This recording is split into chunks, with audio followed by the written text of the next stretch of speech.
So in 9 months, we have a perfect overview of all the objectives standing between, I would say, surface, subsurface, and then 200, 300, 400 meters down to 2 kilometers.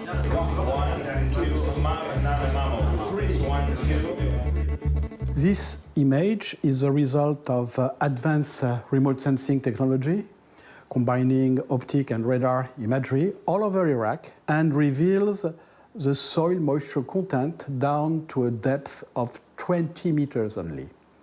The questions are, when it's very dark, what does it mean? It means that you have absolutely no moisture down to 20 meters. When it is yellow, it's water saturated.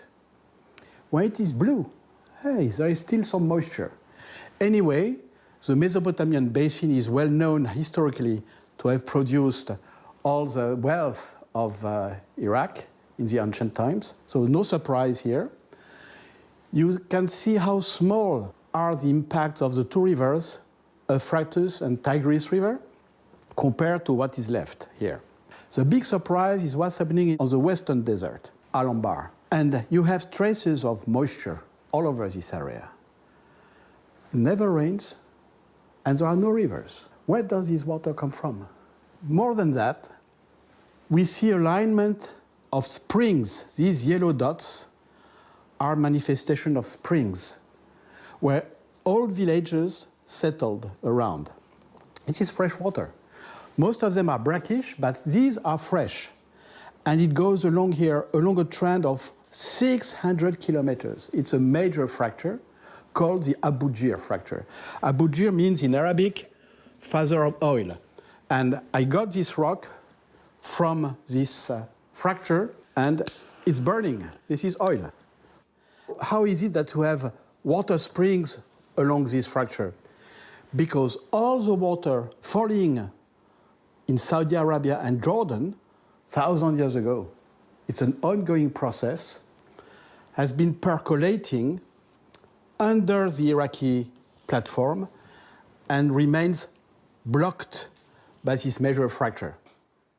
Then we jump into the Mesopotamian basin here, well known by oil company because the major oil fields in Iraq are located into this basin.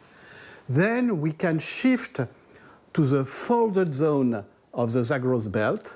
The Zagros belt is here. You can see the change of morphology, all these elongated features going from Jebel Sinjar to Kirkuk oil fields, down to the Iranian border. And we're going now to study another aquifer system on this area. So each polygon, numbered from here 1 to 70, down to the south, they represent these potential aquifer overlying each other from surface or subsurface like Bakhtiaris and Pilaspis and Akrabekme.